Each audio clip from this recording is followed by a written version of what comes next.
for me, it's like recognizing this is a long game, but we want to do some things well up front. And some of those things are even unspoken things so that we're not creating barriers that don't need to be there to get people started.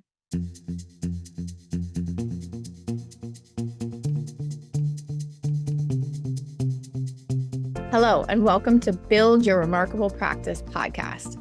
This podcast is dedicated to chiropractors who are in the seasons of launching and building their practice. Join myself, Dr. Lona, and my co-host, Dr. Bobby, as we have conversations each week as it relates to building the practice of your dreams.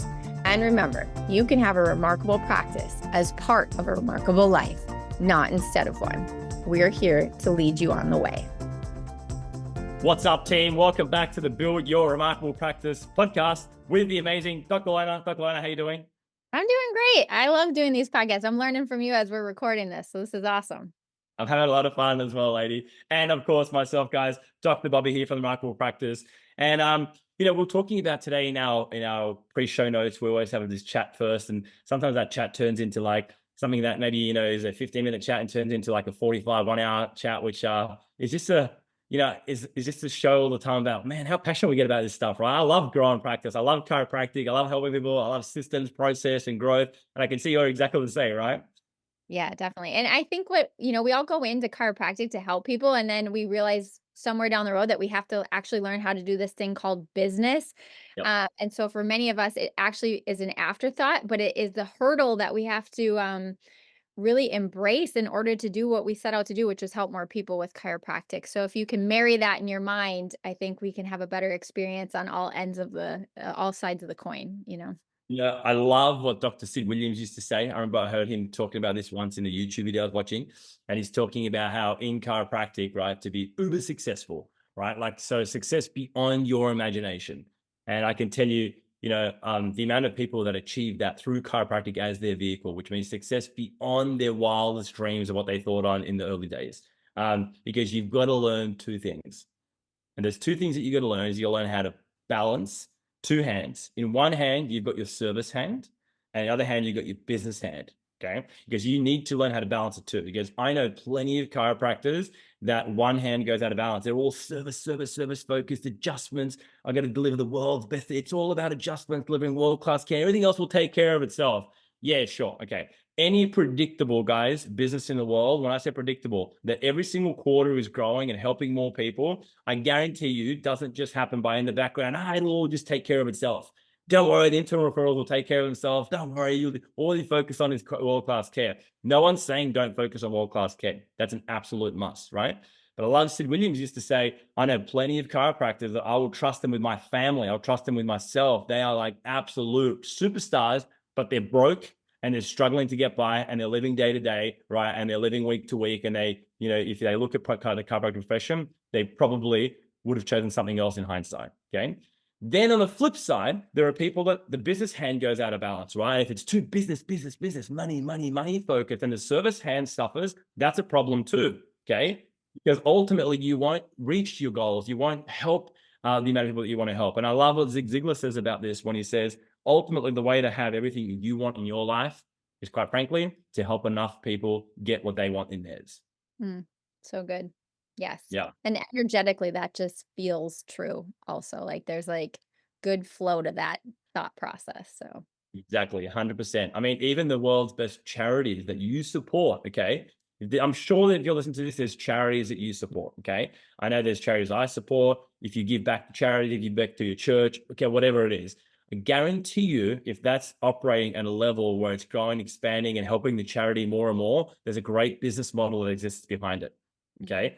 Whereas if things just take care of themselves, it'll take care of itself, we'll just do good work. Okay, the law of entropy starts to take over, and law of entropy means things by nature fall apart unless you put energy, unless you put focus energy into the system. Yeah? yes. Yes. All right, love it. So here's what we're going to talk about today, guys. Going on from last episode, if you haven't watched last episode, please go back and watch it, where we talk about the arc of practice success, the systems of attraction, conversion, retention. One of the things that I know is clear for me is whenever we start working with a doc, so whenever we start working and training with a new doc that's looking to grow and scale their practice, all right? And this is almost regardless of if they're launching, building, scaling, or exiting. we look at those systems of attraction, conversion, retention, and most people want to know how to get more new patients. Okay. If you're a doc that has like 4 associates, right, and you're adding another one, how do I get more newies? Bob, teach me about all the workshops that you guys rock, or teach me how you nail digital marketing so well. Everyone wants to talk about attraction. Okay. Sometimes people think, oh, I've got this retention issue. People are dropping out of care. They're just not getting it. You know, they're starting care, but they're not getting the big idea. If they just understood it, right, I'd be sweet. I'd be fine. Okay. But the reality is the first place that we always have to start is actually the conversion process. And what I love is I love this line. And the line is that you want to convert to retain. And converting to retain means that on the front end of the relationship, when someone starts care, that's where retention starts. So you should look at conversion as part 1 of retention.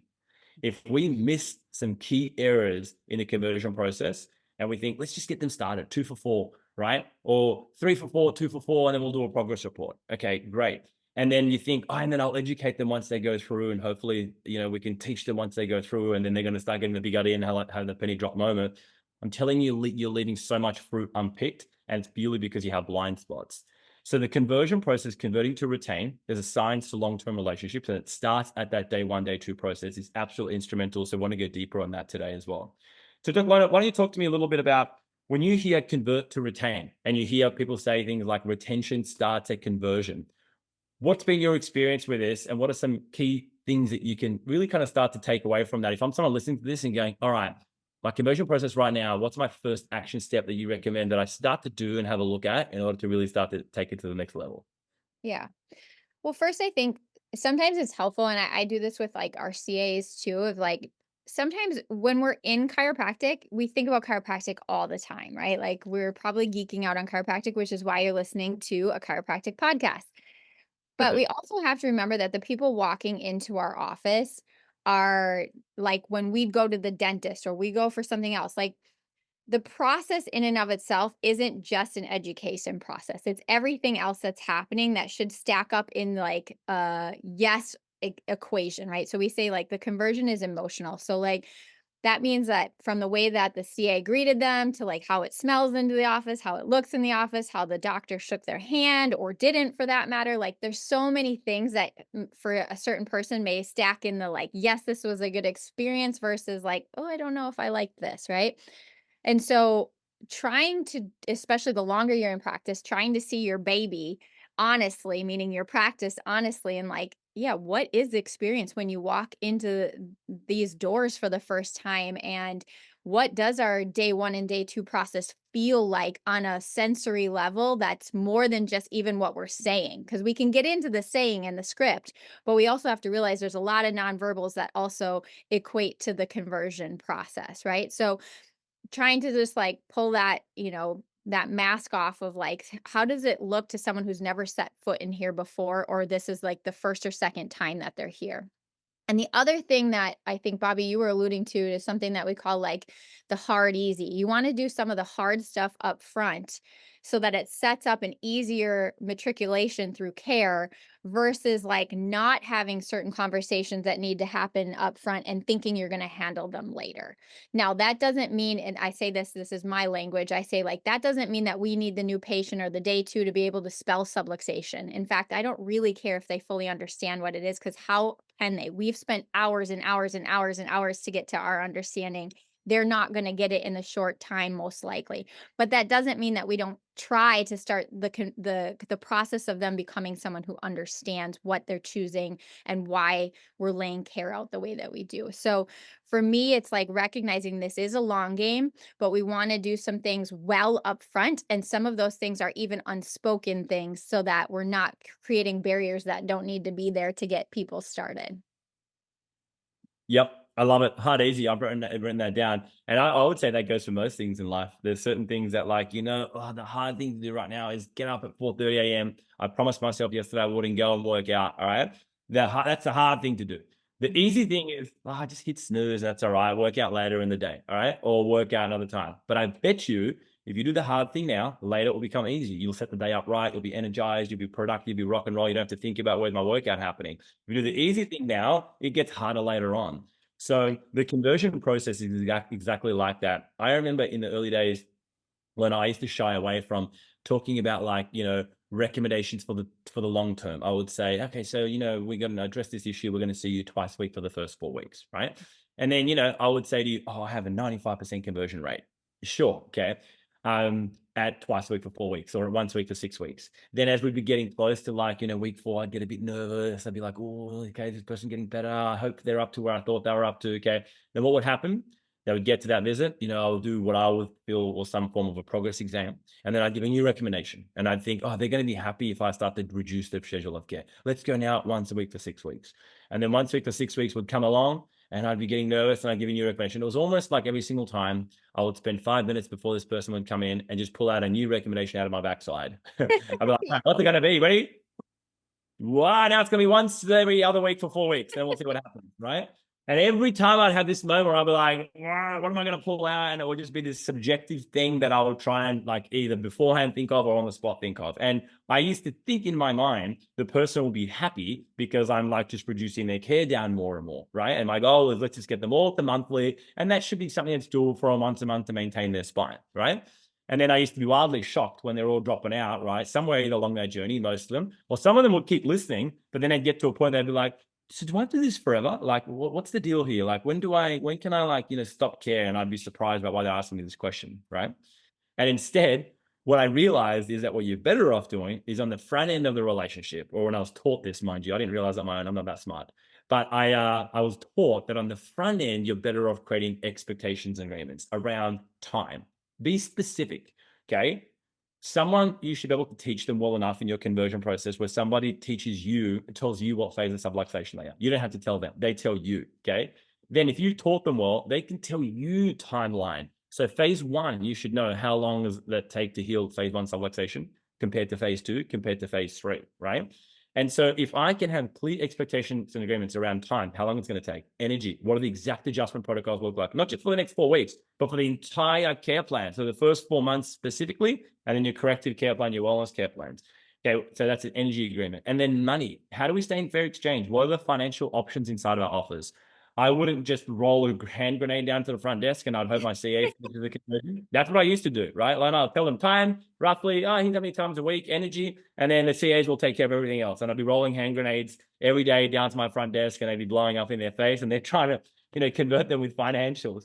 What I realized is no, just have a clear financial agreement, whether that's DC or CA, and be honest with people about options and give the best options that lead to the best outcomes for people. So get this, guys. There are financial options that will get people better results with their health. Dr. Lona, am I right about that? Yes. Mm-hmm. Okay. There are financial options that will get people to have a high level of accountability, a high level of engagement, and better outcomes as a result of being under care inside of the office. So we need to learn that. So Dr. Lona, why don't you take us through it? In the Remarkable Practice, we talk about this idea of the true conversion process. And true conversion means we convert to retain. So we start relationships out on the front foot properly, and we don't just convert to get them over the line. And that's called a true conversion.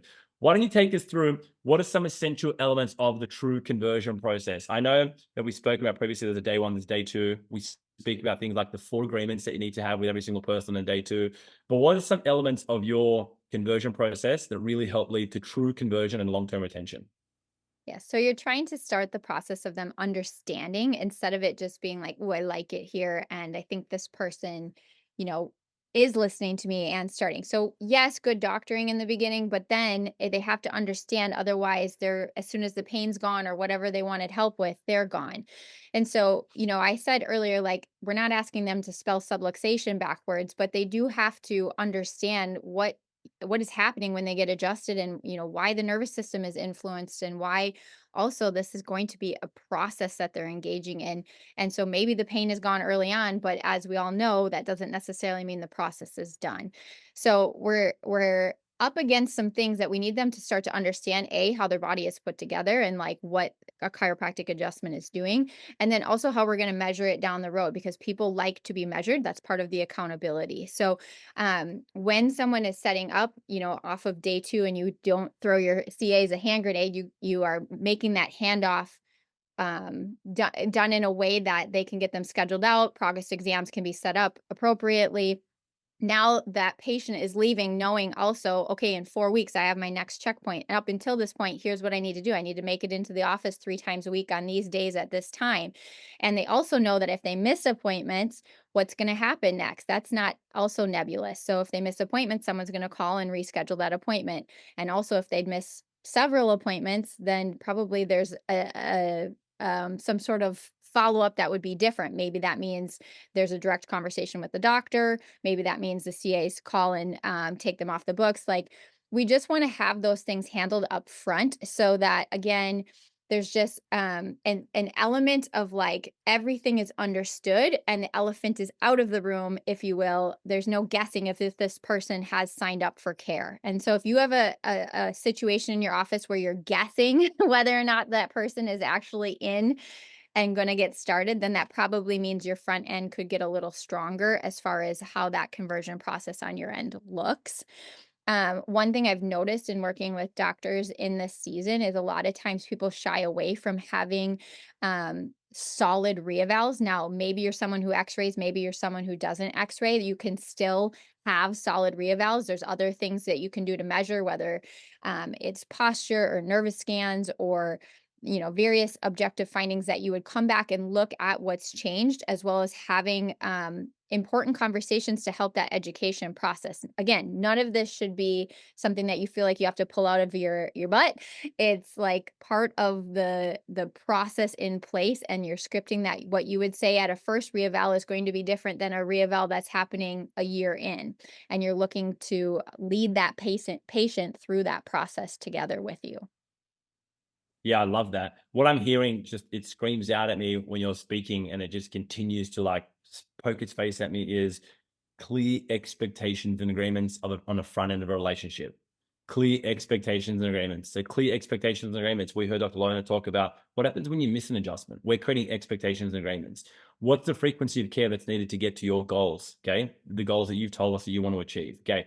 Clear expectation agreement. How long is this going to take for you to heal? Clear expectation agreement. There's different phases of care that have different objectives in each one of them and different frequencies. Get clear expectations and agreements, right? Hey, we want you to map appointments out in advance. Why? Because people that map appointments out in advance, we can ensure that they get the right amount of adjustments in the right period of time. Therefore, they get better outcomes. Clear expectations agreements. Here's your payment option. So we have 2 payment options. We can either do pay in full. We can do automated direct debit, right, in monthly installment. Which one works better for you, right? Or we're going to do this one. Well, can I do pay as I go? Hey, so one of the things that we know is with corrective care, we put it together in these payment options. Why? So we can get the right amount of adjustments in the right period of time. We can track you more accurately and get the outcomes. Clear expectations and agreements. It just keeps popping its head out at me, right? Now, here's one thing that I know, guys. There's a very powerful, I think it's a quote or a theory that I've read one time, and really this has helped me immensely. And I'd love to hear your thoughts on this, Dr. Lona, and how you leverage this in your report of finance conversion, because I know that you do. And that quote is that in life, people will rarely believe what somebody else tells them. They'll almost never believe what a stranger tells them. However, they'll always believe what they tell themselves. So if you're this stranger now on day 2 telling them you're a phase 2 subluxation, it's going to take you X amount of months to get this back on track. We need to see you this many times a week in order to stop the damage and start the healing. We need to do progress exams at this point, right? If you're telling them, telling is selling, right? They're going to believe a very small percentage of what you've told them. However, here's one thing that I know. If you first teach them, all right, well, what is a normal, and again, if you're using x-ray, whatever you're using, what does a normal x-ray look like? Let's contrast that now with a phase 1, a phase 2, or a phase 3. So you've got to be clear with this first of all. All right, let's talk about now timeframes of how long it took to get to a 1, a 2, or a 3. Let's talk now about healing timeframes. What does the science tell us? How long does a phase 1, a 2, or a 3 take to heal? Let's talk about adjustment frequency, 1, 2, or 3. And then you show them their findings, and then they start telling you what phase of subluxation they are, how long it took to get to that point, is it correctable, how long is it going to take to correct? And they start telling you all of these things, it completely changes the report of findings around 100% to the point that they're actually leading it. They're telling you, you're just guiding it. Mm-hmm. Lona, what's been your experience with this? Tell us a little bit more now about the meat and potatoes of your day 2. Do you have your day 2 set up in a way where you do all the talking, you're explaining, or do you have it set up in a way where first you teach them how to like read their findings and then you show them their findings, they start telling you? I'd love to know, have a kind of a magnifying glass into your day 2 and what exactly you're doing. Yes. So actually, I love that you just asked me this question because this was our training last week. And I actually don't do conversion in our office anymore. So I just got to sit in and go through it with our main doctor that does conversion now. And so we use insight scans. And so the thing that he's doing is he hands them a scan that shows what like a healthy heat scan looks like, as well as the EMG scan looks like, and explains, like, this is the white, this is green, this is red, this is blue, like these are what these colors mean. And then after the person kind of orientates themselves to like healthy versus unhealthy, then he hands them their scan and says, like, what do you see? And so that allows them to speak it back to them. Well, like, I'm noticing there's red and black on my scans here. And then he's like, okay, and based off of what I just showed you, like, what do you think that means about your scans in those areas? Right. So again, yes, we're trying to pull it out of them essentially to have the aha moment that, like, yes, there is work to be done here. And even in the areas, one of the things that we're um usually hammering home a point about is that they may come in, let's say, with lower back pain, but when they look at their scans, we see that their scans are lit up at C1, C2, even though they maybe don't tell us much about what's going on as far as like upper related symptoms. We still want them to understand, like, this is about how their whole system is functioning. And we're looking at a lot more than what they just feel, so that they can understand that there's a bigger picture unfolding here, and that's where our expertise comes in to show them, like, here's actually what we're going to need to do to like really help you heal, and to not just kind of band-aid approach to this whole equation. Yeah, see, I love that. So I'm glad you guys use Insight. We use Insight scans as well. So we use X-rays in combination with Insight scans. We have what I call our 13-part examination process. So we do a 13-part examination process, which gives us the data that we need to find out, all right, well, what phase of subluxation is somebody in, right? Now, one of the things that you alluded to there, which I want to highlight for everyone, is this idea of like teaching people first, because an Insight scan and these colors of red and blue and green, or even an X-ray for that matter of fact, to somebody who's not trained how to read, that means nothing. If you look at this scan, you're like, oh, there's all these colors. Oh, I don't know what that means. If you look at an X-ray and you're like, well, that's black and white. I don't know what it means. So really what we also do in our office with all of our DCs is we spend the first part of our report of findings, a healthy amount of time, teaching somebody exactly what does a normal X-ray look like. Let's show them the key features of a normal X-ray. And I tell them, Dr. Lona, the great news is your X-rays have told us exactly what's going on, right? Spot on. It's a great line to use, guys. But before I go through and show you your X-rays, what I want to do is I just want to spend 2 to 3 minutes to unpack for you and show you what a normal set of X-rays should look like. And so that way, when you look at yours in a few minutes time, you'll actually be able to tell me exactly what's going on. Okay, sound good? If you use that line, you'll see people starting to lean in and be like, oh, okay, because they're going to be telling me now. And so knowing now how to teach someone, what are the key features of a normal X-ray or a normal Insight scan? What are the features of a phase one? How does a phase one look? You need to know what are the differentiating features of a phase one if you're using an X-ray or a subluxation scan or Insight scan. What are the key features of a phase one? For me, in an X-ray, a phase one is loss in normal curvatures, no loss in disc space. Then what about phase two? What are the key features of a phase two? For me, phase two is loss of normal curvatures and loss of disc space, right? And then phase three for me is loss of curve and disc space to the point where it's beyond the limitations of matter. One of the chiropractic principles, which means bones are starting to change, mass spurring, there's fusions occurring, which means, sure, the body can heal and never underestimates its ability to do that. However, there are limitations of matter that if you go beyond those limitations, you're not going to get the full restoration as you would with a one or a two. So once I teach somebody or our team teaches somebody those different phases, then when you put somebody's X-ray up for them to have a look at, it's a matter of just them telling you exactly what's going on. And remember, if you start telling them, here's the way you can test yourself. If you pull up an X-ray right now in your report and you start showing them, well, the bad news is you've confirmed subluxation. Here it is. So you've got this curve that's lost. You've got this. If you're telling, you're selling. Okay. Whereas if you're teaching, you're influencing.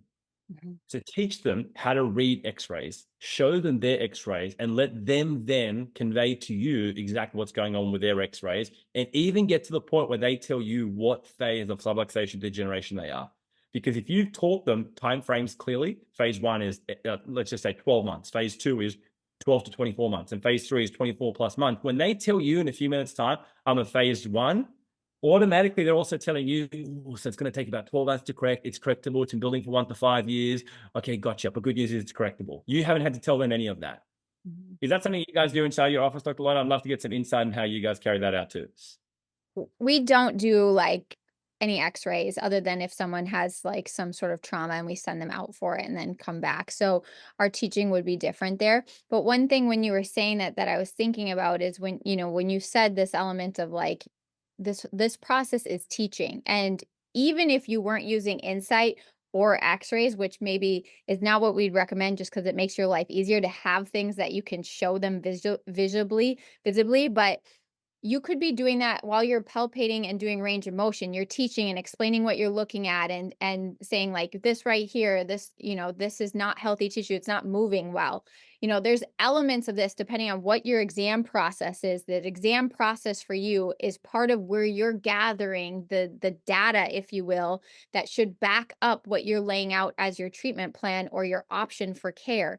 And then part of that conversion process is showing them what you collected so that they can understand that this isn't just like pulling it out of thin air as to why they're going to need to do what they would do. So there is this like element of transparency there that essentially just feels good to everyone when you can show them why you're doing what you're doing. Yep, spot on the mark. And just to be very clear, guys, I'm not saying it's essential to use x-rays. Not at all. We have a ton of practices that don't use x-rays.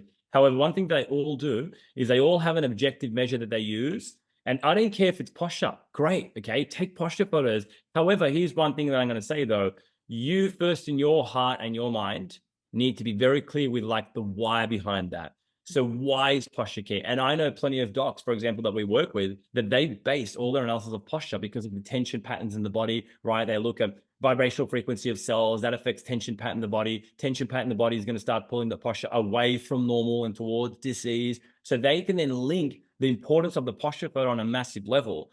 Okay, so the actual posture photo has reverence and it has relevance to it. So when you're teaching it to somebody, that person can see that, understand it, like just like how you understand it, and then can look at a phase 1, okay, degeneration posture, or phase 2 or a phase 3, because it doesn't matter what you use. The whole takeaway here, guys, is in your conversion process, you want to teach somebody what the different stages look like so that when you pull up their results, you're not sitting there doing this recital about everything that's wrong with this person. Okay. Instead, they're equipped enough now to be able to tell you and show you exactly what's going on. Because remember, telling is selling. If you're telling them everything, you're selling them. If you've taught them, you're influencing, and you're influencing them positive ways to take positive action on something, which is their greatest asset, quite frankly, that's their health. Right? Yes. Yeah. So And massive. Bobby, I think part of why we both, you're using x-rays and insight, we're using insight is a picture speaks volume, right? So when even if that's just grabbing your spine more often and showing them what you're talking about, for people to have visuals, because the average person doesn't understand that well how interconnected things are. So the more that you can be using multiple senses to quote unquote get it or understand what you're leading them towards, you're going to have a better outcome because it's not just you spewing information at them. Exactly. 100%. And cover with each one of those guys 3 things. Time, okay? How long does the phase 1, however you're objectively measuring it, take to get to that point? And how long does it take for you to help facilitate that healing process, right? So time. Talk about energy, right? So we make clear agreements with people around time, how long it's going to take. Energy, great. What's the adjustment protocol in that period of time? And then finances. You should be very clear with what's the financial structure, how you stay in fair exchange. So do you offer, monthly amounts? Do you automate those amounts? Do you offer pay the full care plan in advance, right? What are the different financial options that you offer? And like I said earlier on this podcast, there are financial options, guys, that lead. This has been proven, okay, that facilitate high levels of retention, okay? Because if somebody is paying every single time visit to visit, they're every single time having to make a decision about, oh, do I want to keep doing this? Does this $70 make sense to me, right? Okay, yes. Whereas if we just do all the work on the front end, like Dr. Lona said, have those awkward, harder conversations on the front end, everything else becomes easier on the back end. So I've heard you there, Lona, say, in one way or another, that you make clear expectations agreements around time, how long it's going to take, energy, what the adjustment protocols are, and then I'm sure on some level finances as well. Talk to us a little bit about, you alluded to it a little bit, but I'd love to know a little bit more about, okay, the CAs, then expectations agreements around care plans, mapping out care plans in advance, about what happens if you miss an adjustment, about what happens around progress exams, progress reports, workshops. I'd love to just get into your mind a little bit more around that as well. Yep. So in our offices, the doctors introduce all of that. So the doctors are going to lay out as clearly as possible the time, the commitment, the financial options. And by the time that they are back up with our checkout CA, sometimes we already know all of that. Like the person may have said, like, great, I'm going to pay in full, and yep, I'll set my schedule up, and that's easy. Now, other times the person may be kind of like, okay, well, I'm not sure exactly which option, but they know the expectations. We'll let the CA get all the details squared away up front, but the handoff is given with the information we know. Like maybe they work in the mornings, and so we know they'll be scheduling in the afternoon in the CA.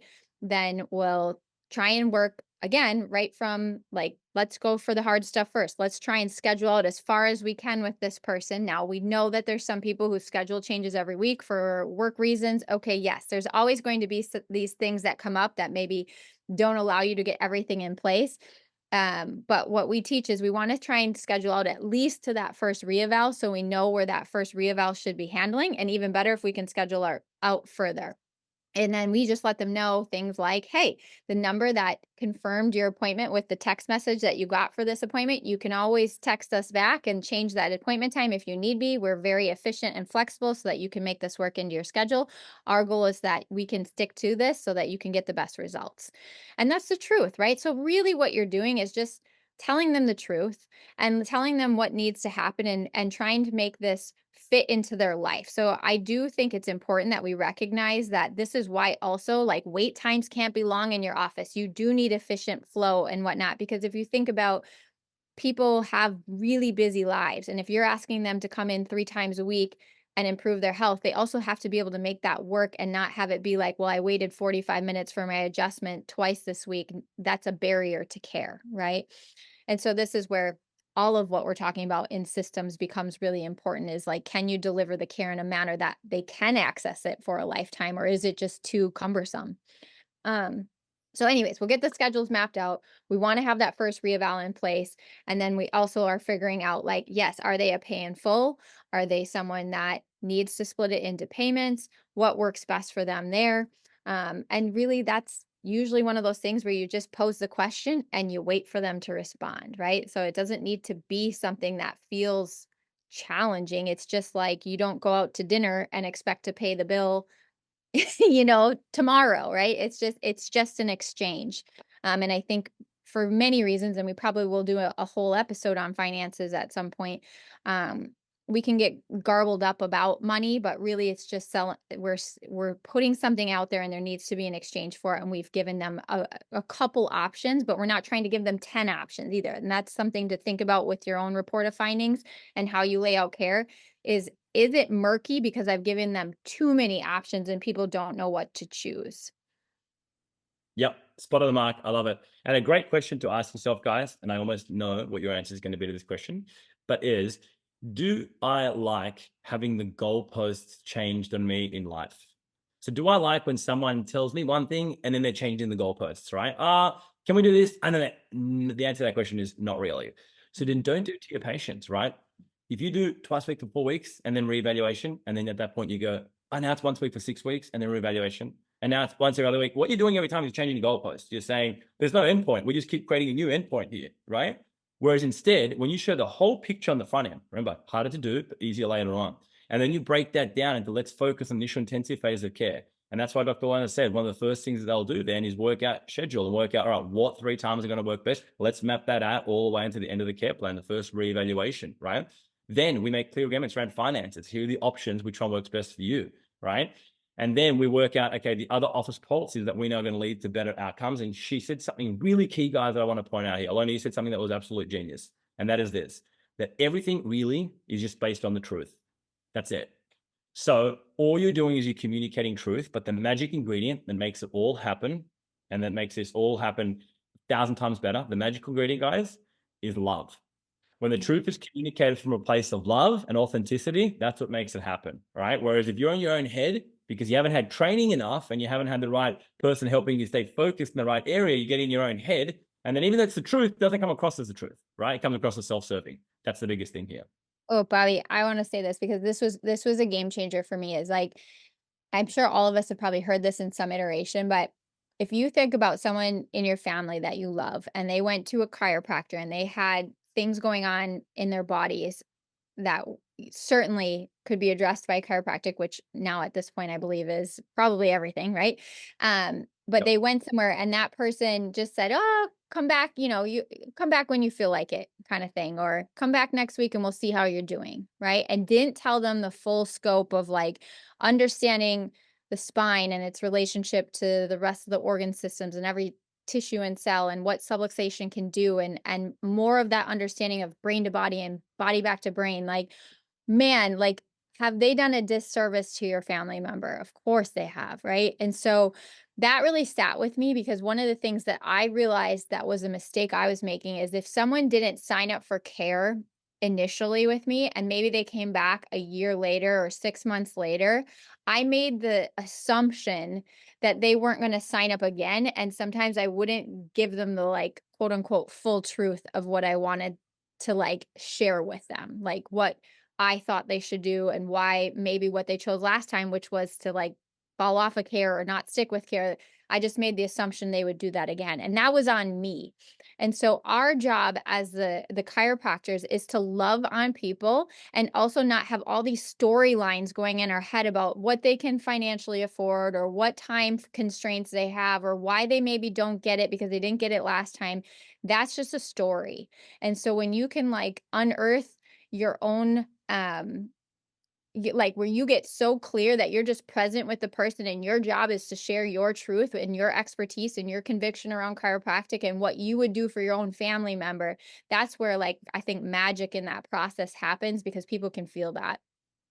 Yep, spot on. In fact, it is unethical to give someone recommendation care less than what they need, right? So if you're in your own mind and you're kind of nervous, and so as a result of that, you're like what I used to do, and that was pull that out of my backside, right? That really is being unethical, and it's on me to fix that and get cleared, talk to people and get help, knowing what are the right care plans to get outcomes for people, and then being honest and all coming from a place of love. So absolutely love it. All right, rocking chatting with you, Dr. Lona. Hey guys, if you're enjoying this, if you're having as much ball as what I am, please give us a 5-star review.